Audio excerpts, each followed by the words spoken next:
The year 1988. Writer Alan Moore and artist Brian Boland craft The Killing Joke, a comic so revered that its publication transcended two of DC's most iconic figures, changing their dichotomy forever. Oh, what a load that is. Let the good times roll!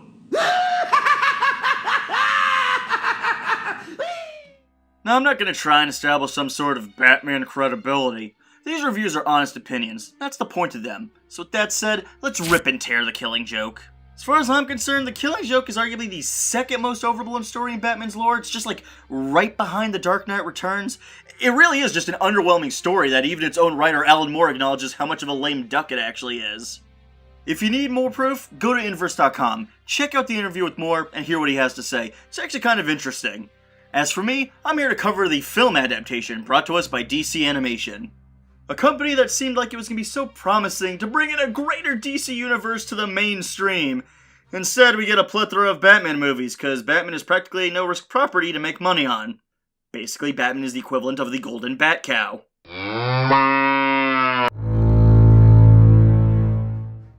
And in terms of depth, The Killing Joke is about as deep as a thimble filled with piss.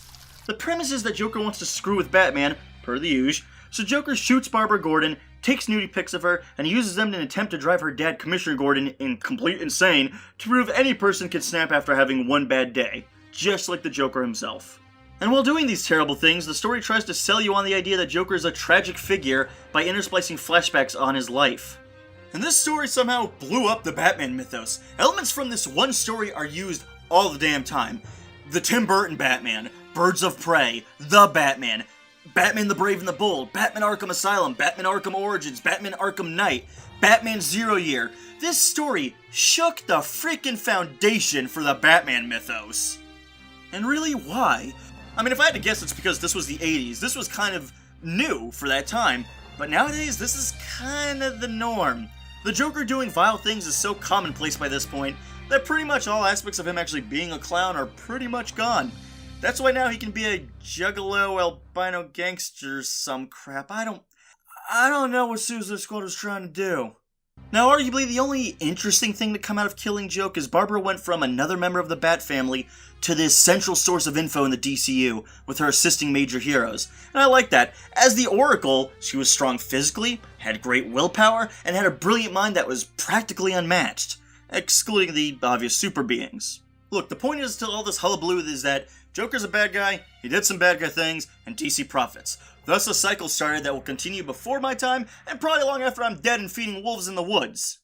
So for the sake of this review, I will talk the positives first, because there isn't really much. So let's start with the one of the two things I did like.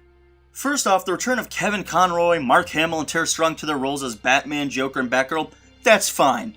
The dialogue is pretty lackluster, but that's expected from the source material. Still, they give it their all, and I can't fault them for at least trying to sell this crap.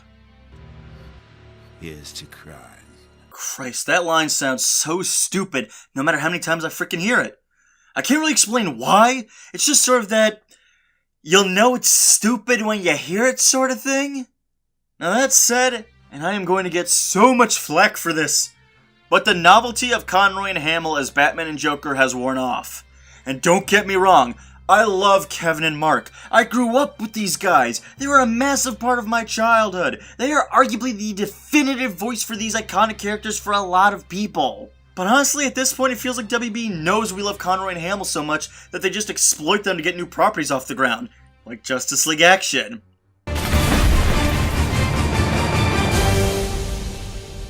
Miss me?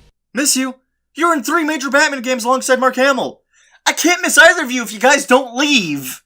The studio knows we like these two actors, and they got us by the nostalgia wallet, and it works. So much so that this was, released in theaters. This was released in theaters, probably because people are eventually going to then buy it on Amazon and on DVD. Man, they were just trying to find a way to exploit the shit out of you for money.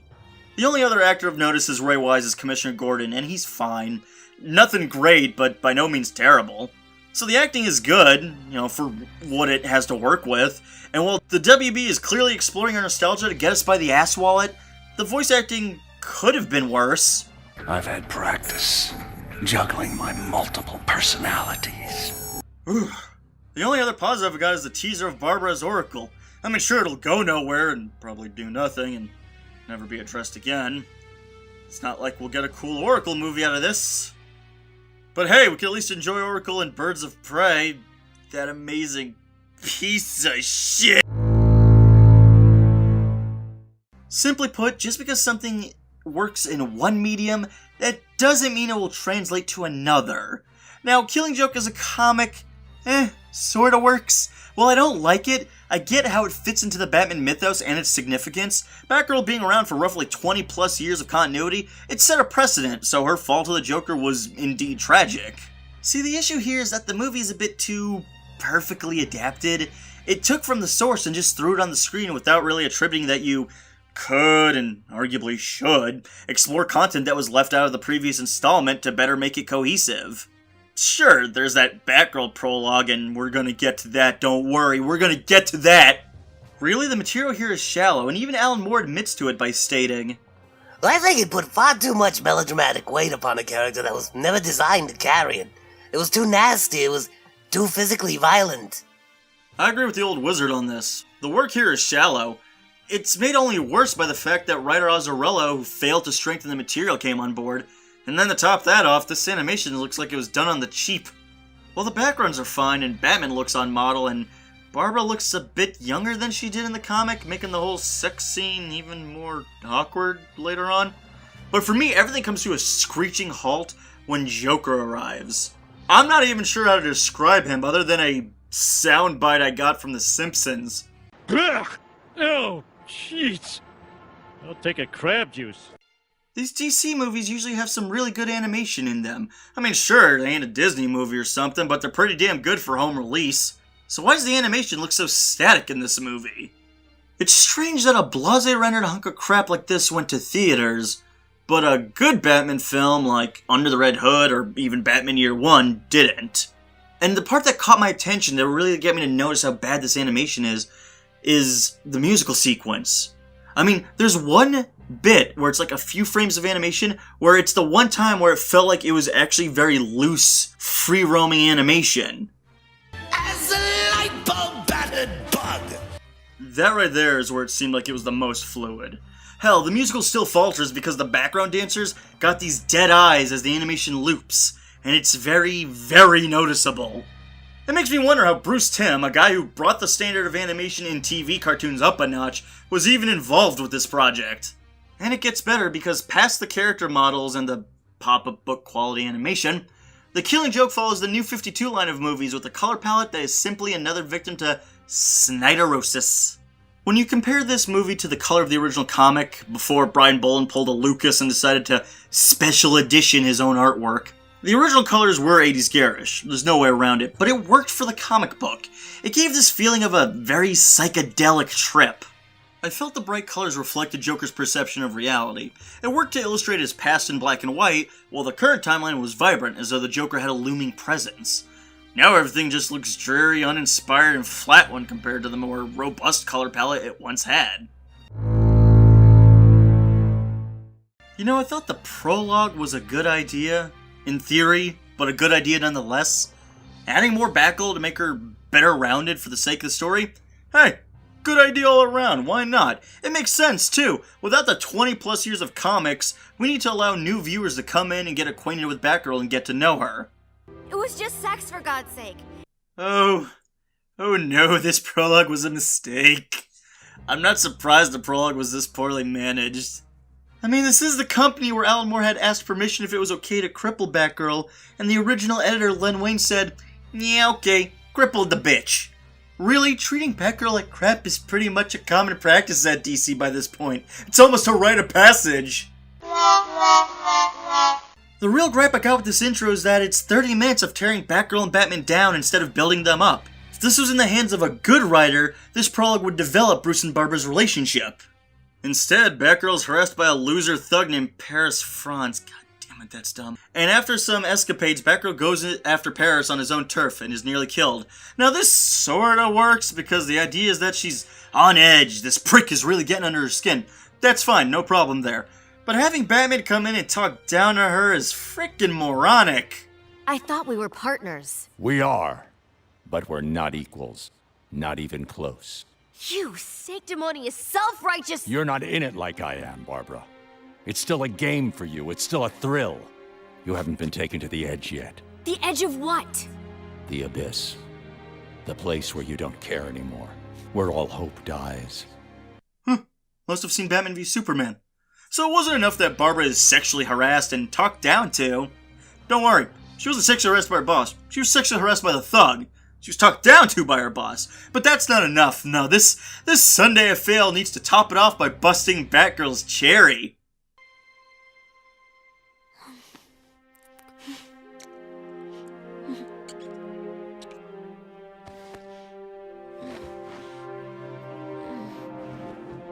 Yeah, unjustifiably in a position that I'd rather not be in, but the cream will rise to the top, oh yeah.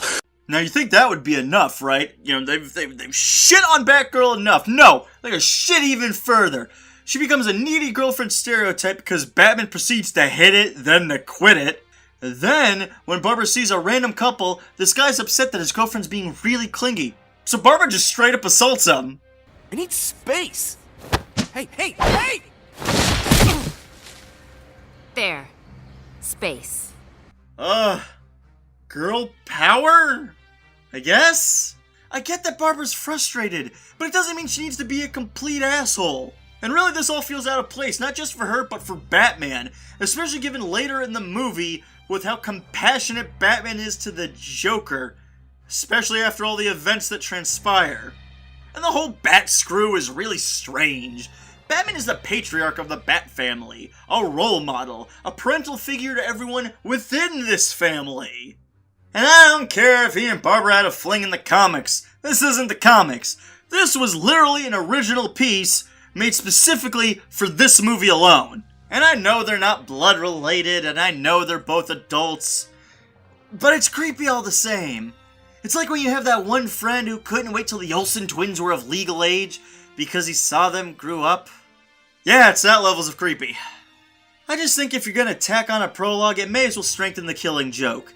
Do something like Batgirl foils Joker's scheme, and Joker takes it personal because Batgirl ruined his fun. Then have Joker figure out that Batgirl and Barbara are one and the same, and he enacts the Killing Joke. Hell, one of the dumbest things about this story is that Joker doesn't know that Barbara is actually Batgirl. He only shoots her to get to her dad. Taking out a member of the Bat family is a complete and total fluke. He just got really lucky. So instead of a well-crafted prologue that, grants feeling on a nice, strong, emotional, personal level, Azrael's contribution to the Killing Joke mythos is Batgirl's sexually harassed, assaults strangers, bangs her surrogate father figure, quits crime fighting, and then is shot by a clown in a Hawaiian shirt. Is so poetic that it will clearly be the magnum opus of the Bat mythos. Especially for Pavlovian salivating Bat bros. This story really did help ruin the Joker. Now, of course he's not ruined forever, that's bunk. But the story did start this strange movement of making Joker less fun, and instead more of just a psychopath. In essence, this story took the clown out of the Clown Prince of Crime. I just feel like Joker works best as a colorful Fruit Loop who shows up to Gotham wanting nothing more than to have fun by pitting his comedic genius against the ultimate straight man. The Killing Joke instead tries to make Joker a tragic character, which is about as stupid as when DC tried at hinting that Joker's actually the god of laughter. The Killing Joke fails at making Joker tragic, and the reason is simple. Joker is a complete idiot. Let's start from the beginning. So the Joker is some random family man who lives in a hovel with a pregnant wife. He apparently had a real good job at the Ace Chemical Plant as a chemist, hence where the Joker gets all his skills with chemistry. Did I ever tell you I started out as a lab assistant? Of course I did, right? A good job, real good job, but my heart wasn't in it. So I quit. To be a comedian. To make people laugh. Because when they laugh, they feel good. The thing is, they didn't. Now I'm not feeling good. And this is where it starts. So instead of waiting until his comedy career took off, he instead jumps the shark and quits a stable job, not realizing that in order to be a successful comedian, you need to establish yourself to an audience. Am I really the only one who thinks that Joker's an idiot?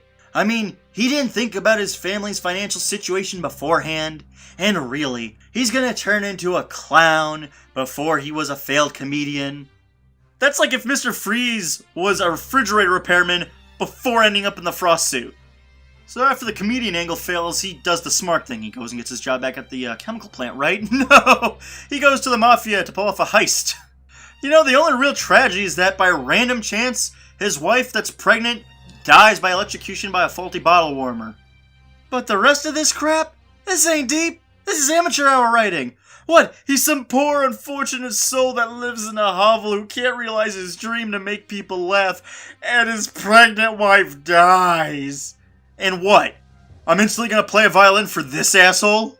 Why are you doing this? To prove a point. You want a sympathetic Batman villain? Let's you and me talk about Mr. Freeze, one of my personal favorites. In Batman the Animated Series, the episode Heart of Ice introduces Mr. Freeze as a humble scientist that was in love with his darling wife Nora. After she gets sick, Mr. Freeze puts her in cryogenic stasis until a cure can be found. He does this by embezzling money from his job at a cryogenic firm. When Freeze's boss finds out what he's doing, the boss attempts to shut down the experiment, kicking Freeze into a vat of chemicals that biologically changes his makeup.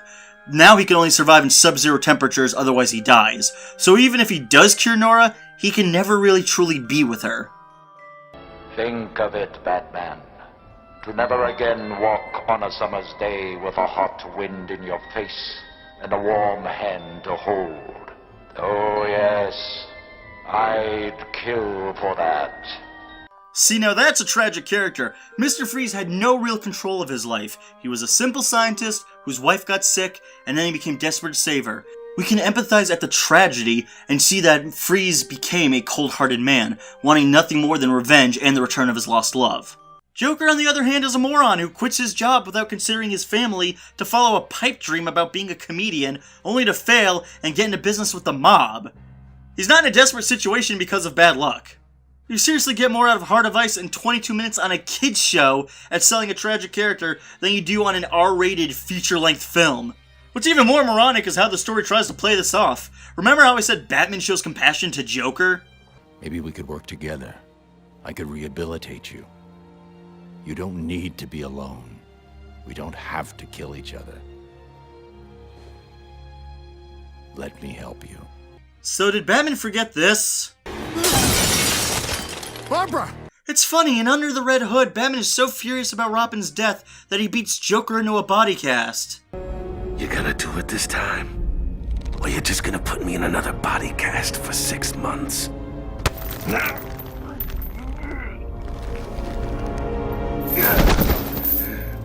It's just so twisted that Batgirl gets crippled in this, and Batman's all, "Let me help you."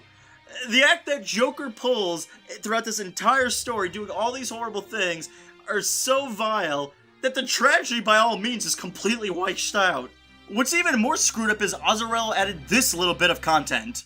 Yeah, he usually comes around here right away. Like before it's even on the news he broke out of the nut house again. He's had a roll. You'd think the most important thing for him is to... What? Have a good time. So why do you think he hasn't been to visit? I don't know. Maybe he found himself another girl. So this wasn't in the comic. I mean, the panel was, but not the dialogue.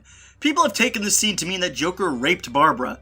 Now, sure, Bruce Timm said that it didn't happen, but I wouldn't be surprised. I mean, Azrael made Joker a rapist before in his own novel, so I'd buy that he'd carry that crap over to here.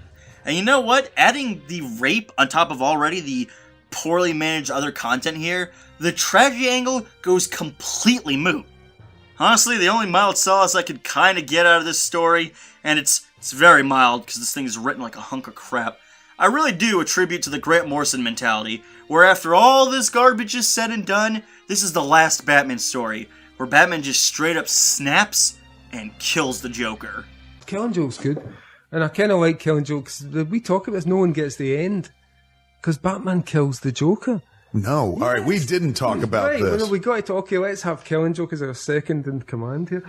No, that's what I love about it, it's like no one's noticed, like how many, 30 years on almost, Batman kills the Joker. That's why it's called The Killing Joke. The Joker tells the killing joke at the end. Batman reaches out and breaks his neck, and that's why the laughter stops and then the light goes out, because that was their last chance at crossing that bridge.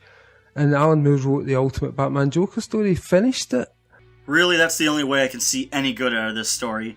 Otherwise, this story is about how a woman now lays in a hospital bed, crippled for life after being shot, while her father was mentally and physically tortured at the hands of a psychotic madman, while the hero shares a joy-filled laugh with him.